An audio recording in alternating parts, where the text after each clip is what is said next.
नमस्कार साथियों, कैसे हैं सभी लोग। उम्मीद करता हूँ सभी लोग अच्छे होंगे, मस्त होंगे, ज़बरदस्त होंगे। तो प्यारे साथियों, जैसा कि आपको पता है आरआरबी ग्रुप डी की जो परीक्षा है 27 नवंबर से स्टार्ट हो चुकी है।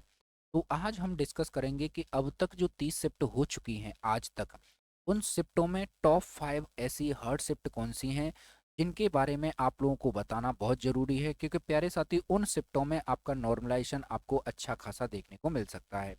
काफ़ी लोगों का ये भी डाउट है कि सर 15 नंबर तक नंबर मिल सकते हैं क्या नॉर्मलाइजेशन पे, तो उस पर भी अपन चर्चा करेंगे। और सेफ स्कोर आपके लिए कितना रह सकता है, यानी कट ऑफ कितना जा सकता है, उस पर भी अपन चर्चा करेंगे। ठीक है ना। तो कंप्लीट इन्फॉर्मेशन आपको इस वीडियो में मिलने वाली है। तो आप लोगों से बस एक ही निवेदन करूंगा कि एक बार सब लोग सेशन को ज़्यादा से ज़्यादा शेयर कर देंगे ताकि सभी साथियों तक ये जानकारी पहुंच सके। ठीक है ना। प्यारे साथी, अगर आप लोगों ने हमारे एप्लीकेशन को डाउनलोड नहीं किया है तो डाउनलोड करेंगे। इसकी जो खासियत है वो मैं आपको बता देता हूँ कि जब आप फ्री कंटेंट पर जाते हो, क्या साथियों, जब फ्री कंटेंट पर जाते हो तो आपको इस तरह का इंटरफेस देखने को मिलेगा। जब आप रेलवे ग्रुप डी वाले सेक्शन पर जाओगे तो आपको कुछ इस तरह का इंटरफेस देखने को मिलेगा, जहां पर आपको क्या करना है, रेलवे ग्रुप डी एनालिसिस पर जाना है।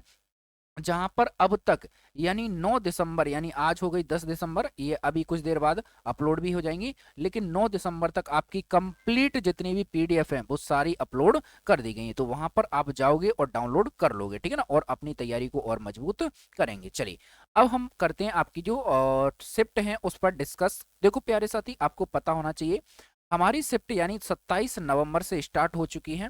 27 को पेपर हुआ है, 28 को हुआ है, फिर 1 को हुआ है, फिर 2 को हुआ है, 3 को हुआ है, 4 को हुआ है और 5 को हुआ है। फिर उसके बाद जो आपकी परीक्षा स्टार्ट हो गई थी 8 को, फिर 9 को और आज 10 को। यानी अगर देखें तो 1 2 3 4 5 6 7 8 9 10, यानी 10 दिन आपकी परीक्षा हो चुकी हैं। और एक दिन में आपको पता है 3 शिफ्ट आपकी कराई जा रही है, यानी फर्स्ट, सेकंड और थर्ड, यानी 3 शिफ्ट आपकी कराई जा रही है। ठीक है ना।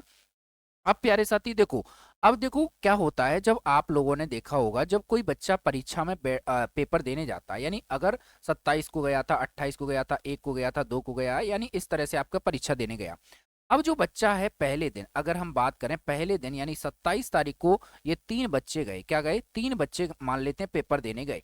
यानी फर्स्ट शिफ्ट वाला पेपर देने गया, सेकंड शिफ्ट वाला देने गया और आपका थर्ड शिफ्ट वाला भी पेपर देने गया। अब यहाँ पर क्या होता है, क्या सीन क्रिएट होता है, यहाँ पर मैं आपको बता देता हूँ। ठीक है ना। अब क्या करते हैं जो बच्चे हैं, जैसे मान लीजिए 27 तारीख को पहले दिन पेपर देने गया, जो फर्स्ट शिफ्ट में आया था।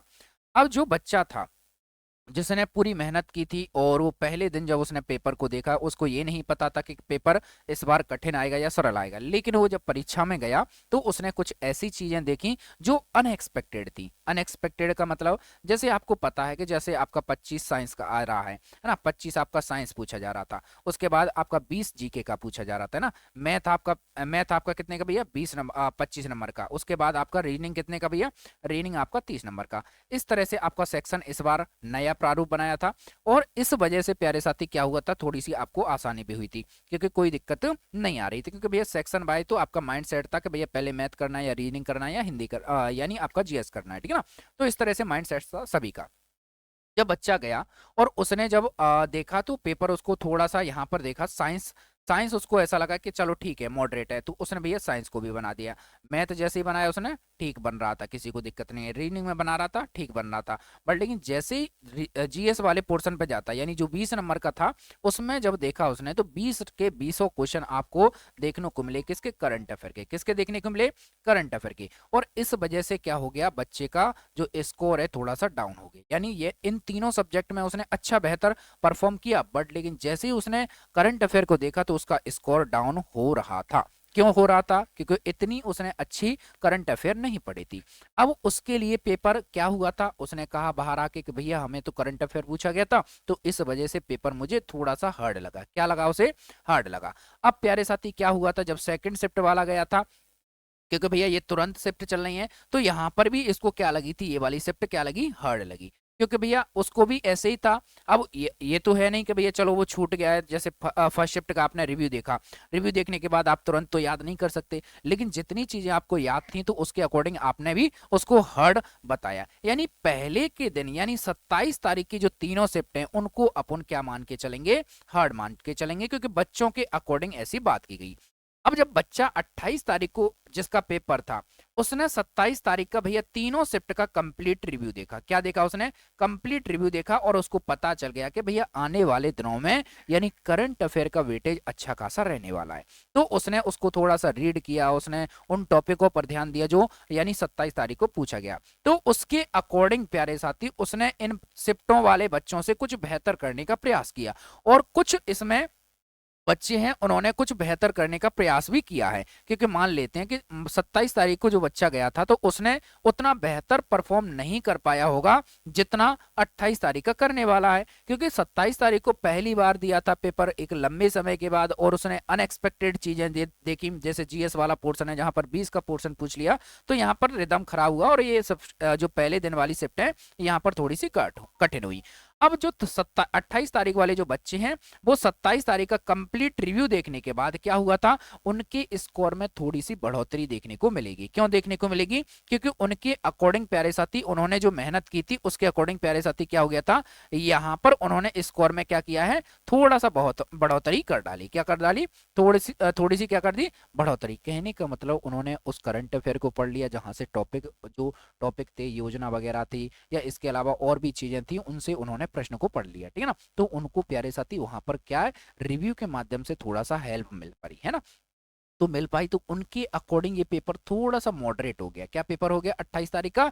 मॉडरेट हो गया। अब जो आने वाले दिनों में जो पेपर दे रहे हैं जो बच्चे, उनको हार्ड कह सकते हैं, मॉडरेट कह सकते हैं। लेकिन अगर मैं आपसे कहूं जो लेवल है आपका, क्या साथियों, लेवल है वो प्यारे साथी एक जैसा चल रहा है। क्या चल रहा है भैया? एक जैसा चल रहा है, बिल्कुल भी इसमें चेंज नहीं किया जा रहा है।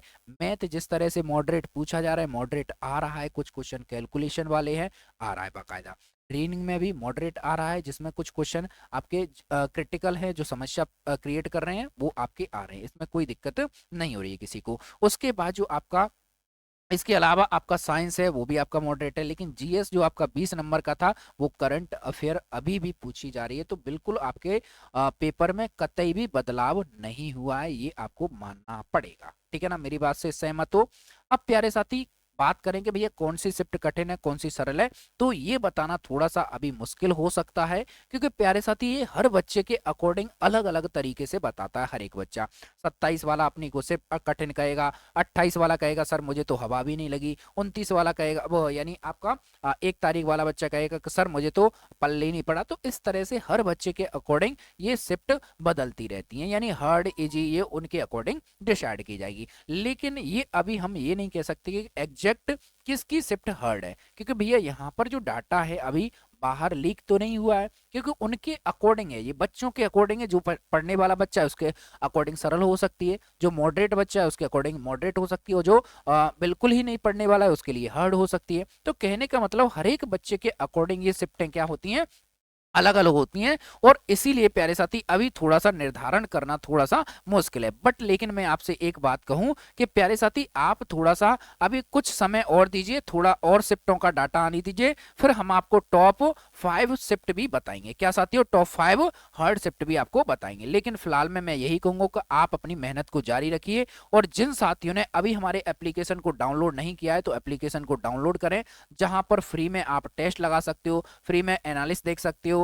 और अगर आप थोड़ा सा मेहनत करना चाहते हो और अच्छा करना चाहते हो आप अपने स्कोर को, तो प्यारे साथी ये आपके लिए मिल रहे हैं मात्र 25 रुपए में, जिसमें आपको 1050 एमसीक्यूज जो कि अभी लास्ट टाइम जो पूछे गए, कहने का मतलब जो अभी पेपर चल रहे हैं उसमें जो पूछे गए हैं, और करंट अफेयर के लगभग 1500 प्लस प्रश्न आपको मिल रहे हैं और 200 न्यूमेरिकल प्रश्न आपको मिल रहे हैं। तो आप 25 रुपए में इनको भी परचेज कर सकते हैं। ठीक है ना? फिलहाल में इस वीडियो में इतना ही रखते हैं, मिलते हैं नेक्स्ट वीडियो में नेक्स्ट अपडेट के साथ। तब तक के लिए जय हिंद जय भारत, वंदे मातरम, wish you all the best, सभी को best of luck, have a nice day, thank you.